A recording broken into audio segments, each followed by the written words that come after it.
All right, a lot more damage in Ukraine today. President Zelensky wasting little time reminding folks that even though Ukrainian forces were able to take out a Russian battleship, they've still got a battle on their hands on the land, and he's asking for more help. General Jerry Boykin joins us right now, the former Undersecretary of Defense, former Delta Force commander, served this country with great honor so many times, and he's here with us. General, let me first get your take on what we were touching on in the last segment about the pain average Russian citizens are feeling with food prices just going nuts, if they can get food at all, long lines at banks if you can get access to cash at all. They might not be hearing the full skinny on what's going on in Ukraine, but they're feeling it. What do you think of that? Yeah, I don't think there's any question about that. But remember, prior to the wall coming down in 91, that's what they did. That was their way of life. So for the most part, this is not new. They adapted to it then.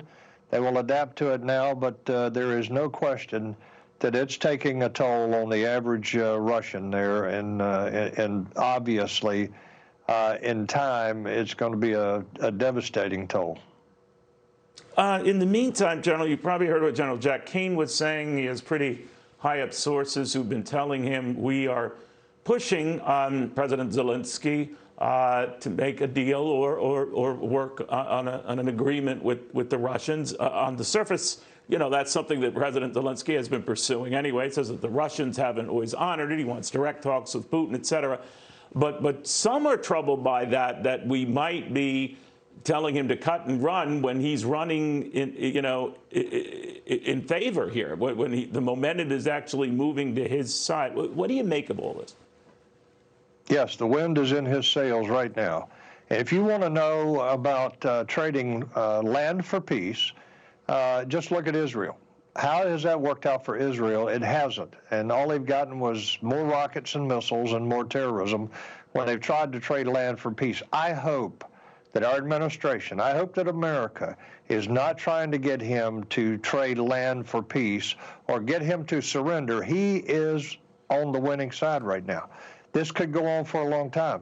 But I've got to tell you, I don't think that you had people on your show that said before the Russians came into the cities there in the Ukraine, you had people that said, no, these people are going to fight and they're going to put up a heck of a good fight. And I think that they have surpassed the expectations of people like Jack Keane and others that actually said that they were going to fight an incredible battle. That's what they're doing. Don't tell them to give up now. Don't tell them to trade land for peace. Yeah, and General Jack Keane agrees with you on that notion. Don't do that. And I'm just wondering, given the experience that no doubt President Zelensky can remember long before he became president, about the whole 2014 experience where promises were made, and then we pulled the rug out from him, not him in particular, but Ukraine, he might feel, you know, this country once burned is going to be more than twice shy, and recoil at the idea of pushing into an agreement with the Russians, won't he? Yeah, well, that's a piece of history that we can't ignore and we can't deny. There was a pledge that they would be protected, that they would have top cover if they would simply turn over their nuclear arsenal, and that has not worked out the way that they were promised. And I, as an American, I'm ashamed of that. I wish that we had not made a pledge like that, and I hope that now we can do something to try and set it right. Finally, General, the president said today on this issue of Vladimir Putin using chemical weapons in an attack, it really would depend on the nature of their use. What did you make of that?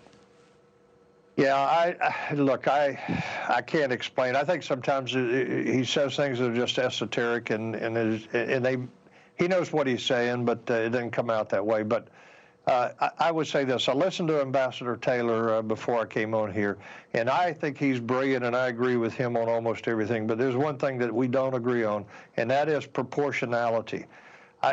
We cannot set ourselves up for responding with a proportionate response. We need to hammer the Russians. We need to have targets identified right now, and they may not be biological or chemical facilities. They may be something else that is meaningful to the Russians.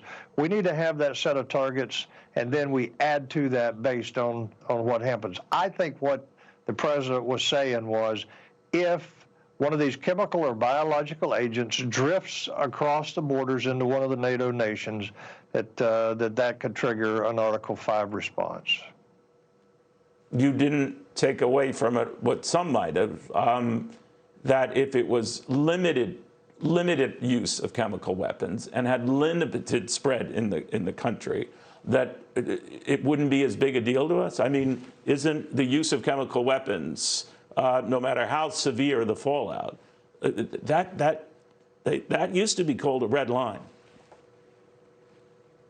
Well, first of all, it's against law. First of all, it's against international law to do that. And secondly, one of the things we need to remember is that there is very little protection for his own troops. Now, that doesn't mean that he cares about his troops.